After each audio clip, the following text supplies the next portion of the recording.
जय हिंद दोस्तों। अब हम लोग आपके इस सेकंड सेमेस्टर में एक क्वेश्चन आपका ये भी बन सकता है जो स्टेट से रिलेटेड है, और स्टेट का जो टॉपिक है वो सबसे इम्पॉर्टेंट भी है और मेरी समझ से सबसे टेक्निकल भी है समझने के लिए, क्योंकि अगर ये पॉइंट समझ में आ रहा है तो आपको जो फंडामेंटल का सिस्टम है वो पूरी तरह से आसानी से समझ में आ जाएगा। तो बेसिकली जो फंडामेंटल राइट की जो बात की गई है वो सारी चीज़ें समझ में आ जाएंगी। अभी जैसे हम लोगों ने पिछले 3 लेक्चर में एक आर्टिकल 14 वाला पढ़ा, उसमें भी टर्म स्टेट था कि स्टेट जो है राज्य के समक्ष समानता होगी और संरक्षण होगा, विधियों का समान संरक्षण होगा। आर्टिकल 19 में बताया था कि राज्य जो है वो freedom of speech and expression की बात कर रहे थे कि राज्य जो है किसी तरह से प्रोटेक्ट करेगा, छीनेगा नहीं। 21 में भी ये बताया गया था कि भाई राज्य जो है प्राण दैविक स्वतंत्रता का हनन नहीं करेगा तो केवल स्थापित प्रक्रिया से। तो कहना हमारा ये है कि हमको अगर स्टेट समझ में आ जाए तो फंडामेंटल राइट का बेसिक कॉन्सेप्ट समझ में आ जाए, बहुत सारी चीज़ें समझ में आ जाएंगी। तो देखिए है क्या कि पहले इस बात को समझने की कोशिश करते हैं कि फंडामेंटल राइट हैं किसके अगेंस्ट। तो आपने अभी देखा, हमने बताया कि राज्य चल रहा है, तो सबसे पहले हमको ये जानना ज़रूरी हो जाता है कि राज्य का मतलब क्या है। अच्छा, ये फंडामेंटल राइट ये तो क्लियर हो गया कि केवल राज्य के अगेंस्ट है और प्राइवेट इंडिविजुअल के अगेंस्ट नहीं है। क्या कारण है इसका सिंपल सा कारण ये है कि अगर मान लीजिए हमारी किसी पड़ोसी से झगड़ा हो जाता है, पड़ोसी से कोई विवाद होता है, किसी व्यापारी से कोई हमारा विवाद होता है, तो हम लोग क्या करते हैं, उसके लिए सामान्य कानूनों में जाते हैं। हम थाने में चले जाएंगे, हम एसएसपी साहब के पास चले जाएंगे, हम कोर्ट में चले जाएंगे, मुकदमा दाखिल कर लेंगे, तो उससे तो रेमेडी हो जाएगी। और थोड़े से अगर आप दमदार व्यक्ति हैं तो आप उससे खुद ही लड़ लेंगे, कहेंगे हम तुमको खुद ही निपटा लेंगे, कोई दिक्कत वाली बात नहीं है।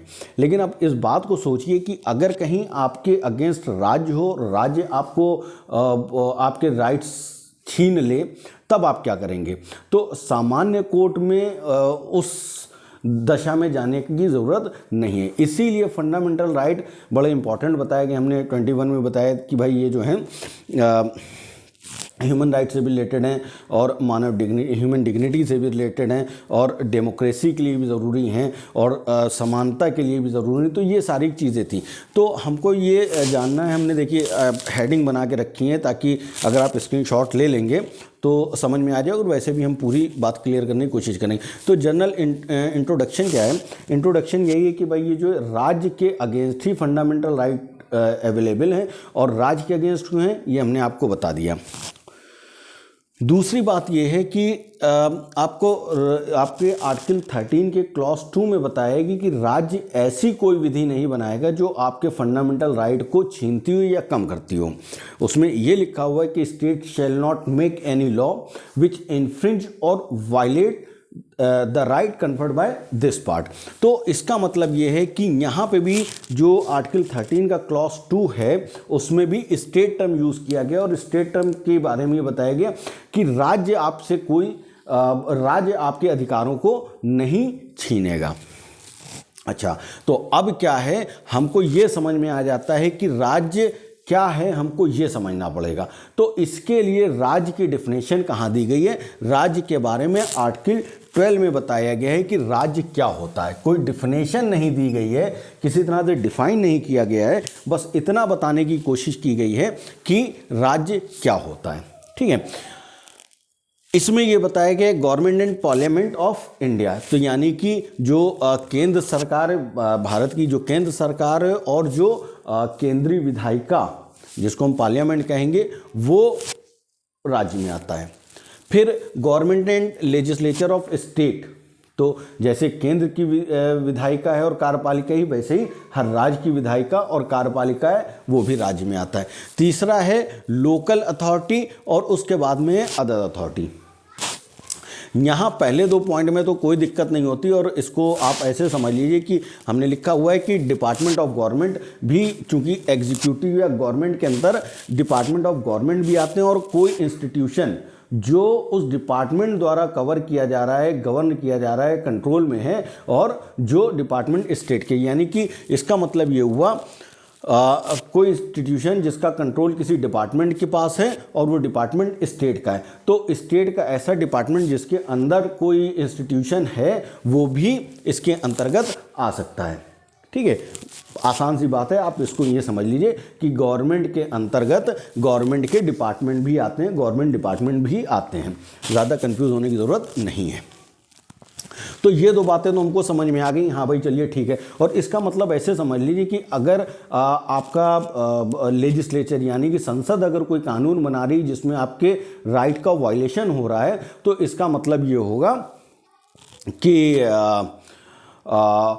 उस कानून को आप सुप्रीम कोर्ट में जाके चैलेंज कर सकते हो। अगर आपकी जो कार्यपालिका है, अगर कार्यपालिका कोई ऐसा आदेश निकाल रही है, कोई ऑर्डर निकाल रही है जिसके आपके फंडामेंटल राइट का वायलेशन हो रहा है, तो आप उसके लिए सुप्रीम कोर्ट और हाई कोर्ट जा सकते हो। इसी तरह राज्य के मामले में कि अगर स्टेट की गवर्नमेंट या स्टेट का लेजिस्लेचर कोई ऐसा कानून बना रहा है या कोई ऐसा आदेश निकाल रहा है, तो आप उसके अगेंस्ट भी सुप्रीम कोर्ट और हाई कोर्ट जा सकते हो अपने फंडामेंटल राइट के प्रोटेक्शन के लिए।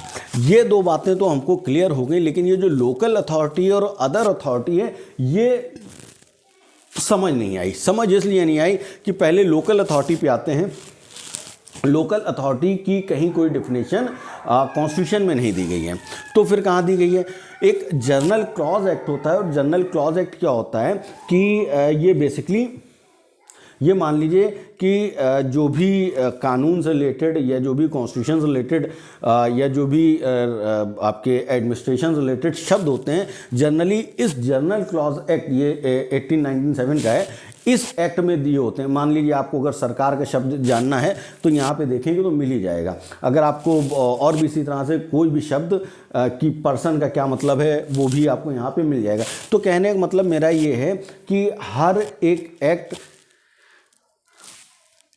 उस एक्ट के संबंध में कुछ शब्दों जिनका वो प्रयोग करता है उसकी डिफिनेशन देता है। लेकिन अगर किसी कानून में उस शब्द की डिफिनेशन नहीं दी है तो जनरली हम कहाँ देखते हैं? जनरल क्लॉज एक्ट में जाके देखते हैं। तो जनरल क्लॉज एक्ट में जो डिफिनेशन दी गई है उसके अंतर्गत क्या क्या शामिल है, उन्हीं ने बताया कि भाई इसके अंतर्गत म्यूनिसिपल कॉरपोरेशन आता है, डिस्ट्रिक्ट बोर्ड आता है, बॉडी ऑफ पोर्ट कमिश्नर्स आता है, और लाइक नेचर। इसका मतलब ये है कि ये म्यूनिसिपल कॉरपोरेशन, डिस्ट्रिक्ट बोर्ड और बॉडी ऑफ पोर्ट कमिश्नर्स जो है ये आते हैं, और इसी तरह के नेचर के जो और भी वो हो सकते हैं, संस्थाएं हो सकती हैं, वो भी आती हैं। अब लाइक नेचर का क्या मतलब है? और इसका मतलब ये है कि देखिए म्यूनिसिपल कॉरपोरेशन क्या होता है, जैसे आपका नगर पालिका, नगर निगम वगैरह होता है, ये हो गया। बॉडी ऑफ ये डिस्ट्रिक्ट बोर्ड भी इसी तरह से होता है, और ये पोर्ट कमिश्नर। तो बेसिकली इसका मतलब ये है कि एक सर्टेन एरिया में एक स्थानीय शासन के लिए इन इंस्टीट्यूशन को प्राधिकृत कर दिया जाता है कि वो आप अपने लोकल जो भी समस्याएं हैं, जो भी आपको प्रशासन करना है, उसकी पावर इनको सौंप दी जाती है। और इसीलिए इसके अंतर्गत और भी बहुत सारी चीज़ें शामिल कर ली गई, जैसे टाउन एरिया कमेटी हो गया, विलेज पंचायत हो गया, तो ये सारी चीज़ें इसके अंतर्गत आती हैं। तो यहाँ पे तो हमको समझ में आ गया कि लोकल अथॉरिटी का मतलब ये होता है, जैसे हमारा नगर निगम हो गया, हमारा नगर पालिका हो गया, या ग्राम पंचायत हो गई, या कैंटोनमेंट बोर्ड हो गया, ये सारी चीज़ें लोकल अथॉरिटी के अंतर्गत आती हैं। ठीक है। अच्छा, एक चीज़ और है भाई, देखिए अगर आपको कोई चीज़ समझ में नहीं आती तो हमको इसी चैनल पे कमेंट कर दिया करिए, तो हम उसको क्लियर कर लिया करें। देखिए आज हमारे कुछ स्टूडेंट ने हमको कुछ सजेशन दिए हैं, जिसमें हमने कोशिश करी। एक सजेशन ये था कि भाई बोर्ड पूरा कवर हो जाए तो ज़्यादा अच्छा है। लाइट हमारी कल डायरेक्ट पड़ रही थी, तो हमने कोशिश ये करी कि लाइट भी कम हो जाए। तो आप कमेंट वगैरह कर दिया करो, अगर समझ में आ रहा है तो भी, अगर नहीं समझ में आ रहा है तो भी कम से कम सुधार करने का मौका मिलेगा। ठीक है। तो ये चीज़ें हो गई, ये चीज़ें समझ में आ गई। फिर इसके बाद में होता है अदर अथॉरिटी।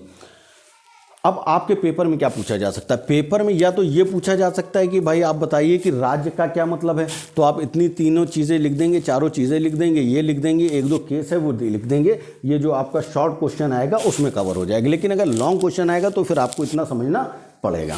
अच्छा, फिर क्या समझना है? अब फिर अदर अथॉरिटी की बात जब हम कर रहे हैं तो इसके पहले एक केस आया, ये union of India versus RC Jain. इसमें इन्हीं ने लोकल अथॉरिटी, अगर लोकल अथॉरिटी के बारे में बताएं तो ये सारी चीज़ें लिख के इसमें ये चीज़ लिखी जा सकती है। ये यूनियन ऑफ इंडिया, देखिए अगर नहीं समझ में आ रहा है तो फिर से देख लीजिए, union of India versus RC Jain, ठीक है, आरसी जैन का ये केस है।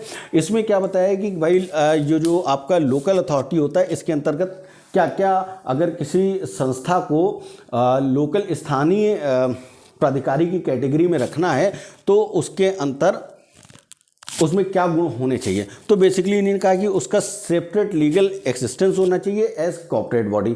तो एक कॉर्पोरेट बॉडी जिसको आप ये कह सकते हैं विधिक व्यक्ति, लीगल पर्सन होता है जिसका अपना अस्तित्व होता है, एक व्यक्ति के जैसे ही उसका कानून की नज़र में अस्तित्व होता है, वो कानून के द्वारा ही उसकी स्थापना होती है। तो इस तरह से उसका एक कॉर्पोरेट बॉडी वाला अस्तित्व होना चाहिए। दूसरी बात क्या है कि function in A defined area, उसकी जो कार्य करने की क्षेत्र है वो एक सर्टेन एरिया फिक्स्ड हो, उसमें काम कर रहा हो। और क्या कर रहा हो? डायरेक्टली और indirectly elected by inhabitant of that area. तो वहाँ के लोकल जो उस क्षेत्र के जो लोग हैं उनके द्वारा डायरेक्ट या इनडायरेक्ट रूप से उनका निर्वाचन हुआ हो, चुनाव हुआ हो, ठीक है। तो ये चीज़, अब जैसे मान लीजिए हम नगर निगम है तो कानपुर नगर निगम जो है वो इस कैटेगरी में आएगा, ठीक है। फिर उसके बाद में interested by state government function and duties, तो राज्य द्वारा उसको कुछ ऐसे जो गवर्नमेंट के कार्यकलाप हैं वो उसको सौंपे गए हों।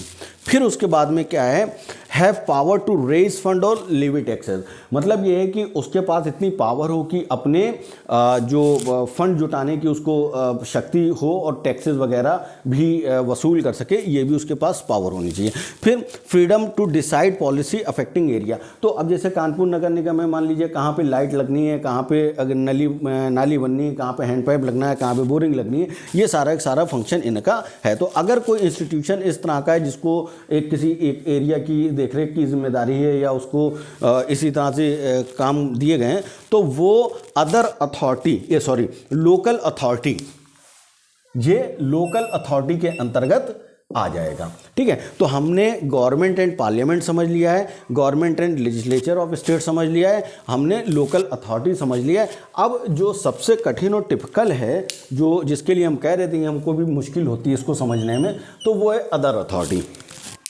ठीक है। अदर अथॉरिटी क्या है?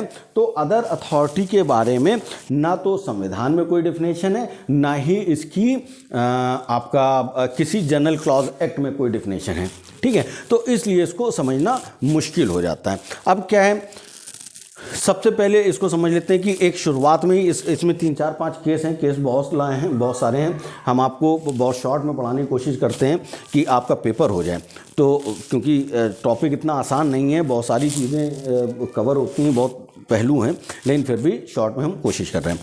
अब सबसे पहले क्या हुआ, 1954 में ही देखिए 1954 लिखा हुआ है, एक case university of Madras versus Shantabai का एक मामला आया और इसमें यह कहा गया कि क्या एक यूनिवर्सिटी ऑफ मद्रास से रिलेटेड बात थी, क्या यूनिवर्सिटी ऑफ मद्रास जो है वो स्टेट की कैटेगरी में आएगा या नहीं आएगा। अच्छा, एक बात और यहाँ पे समझ लीजिएगा कि स्टेट की इतनी टेक्निकल डेफिनेशन या इसको क्यों समझने की, भाई देखिए बात समझिए, होता क्या है, बहुत सारी चीज़ें जैसे समानता का अधिकार है, राइट टू इक्वलिटी है।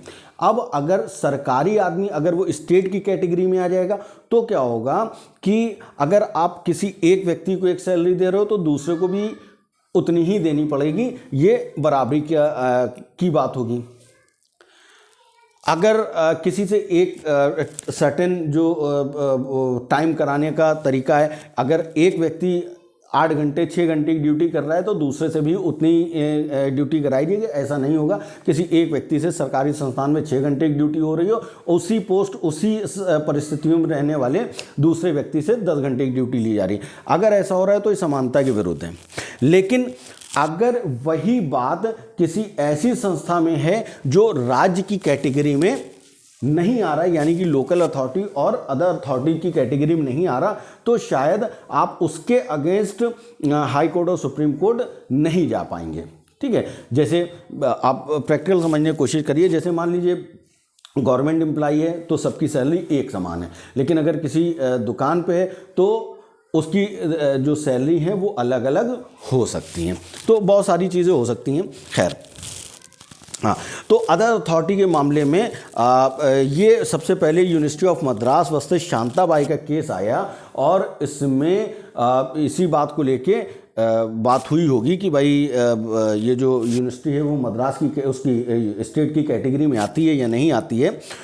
तो कोर्ट ने साफ मना कर दिया कि भाई ऐसा है, यूनिवर्सिटी स्टेट की कैटेगरी में नहीं आती। और जब स्टेट की कैटेगरी में नहीं आती तो इसका मतलब वो फंडामेंटल राइट को लागू करने के लिए बाध्य नहीं होगी। इस बात को इससे समझने की कोशिश करिएगा कि अगर कोई चीज़ स्टेट की कैटेगरी में नहीं आ रही है तो उसके ऊपर फंडामेंटल राइट को लागू कराने की बाध्यता कम से कम नहीं है। अपवादिक परिस्थितियां अलग हैं, लेकिन बाकी चीज़ों में तो नहीं ही है।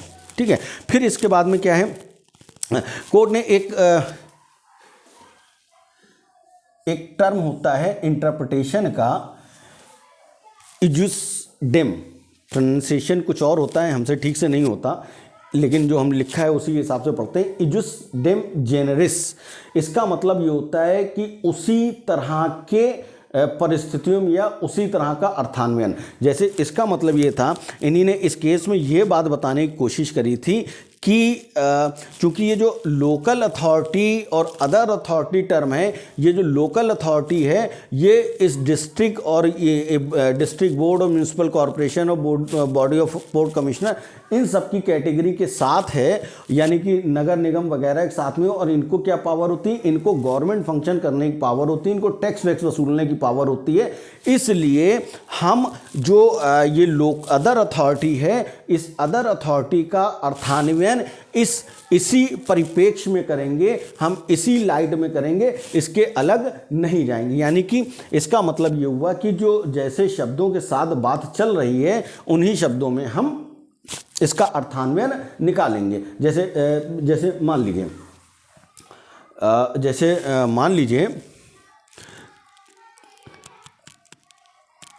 कि जैसे सब्जी, ठीक है, आप भिंडी देखें सब्जी है, या भिंडी सब्जी हो गई, पालक सब्जी हो गई, आलू सब्जी हो गई, और उसी के साथ में पान का पत्ता। अगर ये चीज़ें हैं तो इसमें इन सब के साथ अगर ये चल रहा है तो पान का पत्ता जो हम पान खाते हैं तो इस कैटेगरी में अगर है तो पान के पत्ते को सब्जी की कैटेगरी में यहाँ पे समझा गया और इसी तरह से समझा जाएगा। ठीक है, तो इसी तरह से इस शब्द का मतलब जो है यूनिवर्सिटी ऑफ मद्रास में कहा गया कि जो अदर अथॉरिटी है इसका मतलब भी आप इसी नगर निगम टाइप की संस्थाओं के कंपैरिजन में करेंगे, अलग से कोई मतलब देने की ज़रूरत नहीं है। ठीक है, लेकिन फिर ठीक 10 साल बाद ये उस्माबाई वर्सेस स्टेट ऑफ यूपी का केस आया। इस मामले में इस यूनिवर्सिटी ऑफ मद्रास के जो फैसले को दिया गया था उसको रिजेक्ट कर दिया गया, और यहाँ पे एक सेल टैक्स ऑफिसर को ये माना गया कि वो जो है सेल टैक्स ऑफिसर जो सेल टैक्स को एसेस करने वाला है उसको गवर्नमेंट फंक्शन करने वाला माना गया, और इंस्ट्रूमेंटेलिटी और एजेंसी, यानी कि वो राज्य का, ये कह लीजिए कि राज्य के इंस्ट्रूमेंट के रूप में काम करने वाला, या इसको कह लें कि राज्य इन इंस्ट्रूमेंट के माध्यम से काम कर रहा है, इन एजेंट के माध्यम से काम कर रहा है। अभी सेकंड सेमेस्टर में आपका एजेंसी का भी पेपर वो होगा, तो एजेंसी का मतलब ये होता है कि जब आप अपना काम किसी दूसरे के माध्यम से कराते हैं तो वो एजेंट जो होता है वो आपके लिए दूसरे से व्यवहार करता है, दूसरे से ट्रांजैक्शन करता है और उसके कर्तव्यों के लिए, उसके कृत्यों के लिए, उसके फंक्शन के लिए आप लायबिल होते हैं। तो ये कहने का मतलब था कि ये इंस्ट्रूमेंट यानी कि आपके इंस्ट्रूमेंट और एजेंसी के रूप में काम कर रहे हैं, सरकार के इंस्ट्रूमेंट के रूप में, सरकार की एजेंसी के रूप में काम कर रहे हैं, इसलिए स्टेट के कैटेगरी में आते हैं। और अगर ये किसी तरह से फंडामेंटल राइट का वायलेशन कर रहे हैं तो जाहिर सी बात है सुप्रीम कोर्ट और हाई कोर्ट से इनके फंडामेंटल राइट को रिटेन कराया जा सकता है। ठीक है।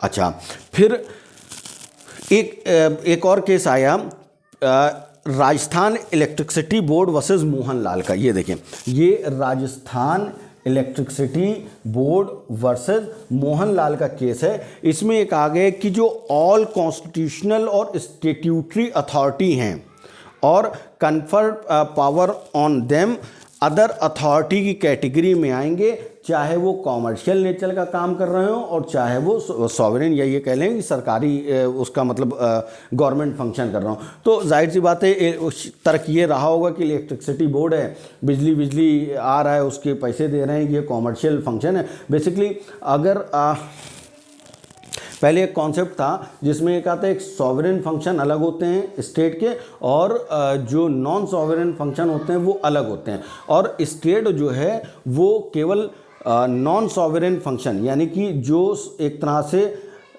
वैसे काम नहीं जो केवल सरकार ही कर सकती है, तो ऐसे काम जो केवल सरकार ही करती है उसके लिए लायबिल नहीं होगा, स्टेट की कोई लायबिलिटी नहीं। तो ये उसी परिप्रेक्ष्य में था।